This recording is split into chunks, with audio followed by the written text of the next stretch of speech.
Saudi अरब के मक्का में हज करने गए 1000 लोगों की गर्मी से मौत हो गई। न्यूज एजेंसी एएफपी ने अलग अलग देशों के आंकड़ों के आधार पर यह जानकारी दी। एक अरबी डिप्लोमेट ने बताया कि मरने वालों में करीब 658 हाजी अकेले मिस्र के थे। वहीं 1400 लोग अब भी लापता हैं। हालांकि सऊदी अरब की तरह से अब तक मरने वालों की संख्या को लेकर कोई पुष्टि नहीं की गई। मिडिल ईस्ट में पड़ रही भीषण गर्मी के बीच मक्का में 17 जून को तापमान 51.8 डिग्री सेल्सियस दर्ज किया गया। वहीं 18 जून को थोड़ी राहत के साथ पारा 43 डिग्री रहा। रिपोर्ट्स के मुताबिक 12 से 19 जून तक चले हज के बीच 70 भारतीय यात्रियों की भी मौत हो गई। हज कमेटी ऑफ इंडिया के मुताबिक इस साल सबसे ज्यादा 1,75,000 भारतीय हज यात्रा के लिए मक्का पहुंचे। केरल के हज मंत्री अब्दुल रहमान ने बुधवार को केंद्र सरकार से भारतीयों की सुरक्षा के लिए जरूरी कदम उठाने की मांग की। मीडिया रिपोर्ट्स के मुताबिक इसके लिए उन्होंने विदेश मंत्री एस जयशंकर और जद्दाह में मौजूद भारत के वाणिज्य दूतावास को खत लिखा। केरल से करीब 18,200 हाजी सऊदी अरब गए थे। मंत्री अब्दुल रहमान ने लिखा कि जेहद पहुंचने के हाजियों का माफी दिक्कतों का सामना करना पड़ा।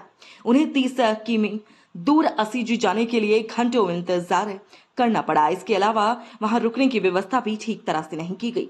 एएफपी के मुताबिक जिन हाजियों की मौत हुई उनमें इंडोनेशिया, जॉर्डन, ईरान और ट्यूनीशिया के भी नागरिक थे। सऊदी डिप्लोमेटिक्स ने न्यूज एजेंसी एएफपी को बताया कि मरने वालों की मिस्र के यात्रियों की तादाद इसलिए ज्यादा है क्योंकि इनमें कई ऐसे जिन्होंने हज के लिए रजिस्टर नहीं कराया था। वहीं हर साल हज पर जाने वाले हजारों यात्री ऐसे होते हैं जिनके पास इसके लिए वीजा नहीं होता। पैसों की कमी की वजह से इस तरह के यात्री गलत तरीकों से मक्का पहुंचते हैं। इस महीने की शुरुआत में सऊदी ने बिना रजिस्ट्रेशन हजारों हज यात्रियों को मक्का से हटाया था। सऊदी अरब के अधिकारियों के मुताबिक मक्का पर जलवायु परिवर्तन का गहरा असर हो रहा है। यहां हर 10 साल में औसत तापमान 0.4 डिग्री सेल्सियस बढ़ रहा है। पिछले साल हज पर गए 240 हज यात्रियों की मौत हुई। इनमें से ज्यादातर इंडोनेशिया के थे।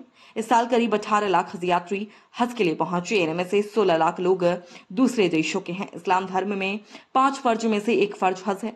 मान्यताओं के मुताबिक हर मुस्लिम व्यक्ति को जीवन में कम से कम एक बार इस फर्ज को पूरा करना होता है। बीबीसी न्यूज के मुताबिक साल 628 में पैगंबर मोहम्मद ने अपने 1400 शिष्य के साथ एक यात्रा शुरू की थी। इस्लाम की पहली तीर्थ यात्रा बनी और इसी यात्रा में पैगंबर इब्राहिम की धार्मिक परंपरा को फिर से स्थापित किया गया। इसी को हज कहा जाता है। इनमें इंडोनेशिया का कोटा सबसे ज्यादा है। इसके बाद पाकिस्तान, भारत, बांग्लादेश, नाइजीरिया का नंबर आता है। इसके अलावा ईरान, तुर्की, मिस्र, इथियोपिया समेत कई देशों से हज यात्री आते हैं। हज यात्री पहले सऊदी अरब के जद्दाह शहर पहुंचते हैं। वहां से वो बस के जरिए मक्का शहर जाते हैं। 100 न्यूज की रिपोर्ट।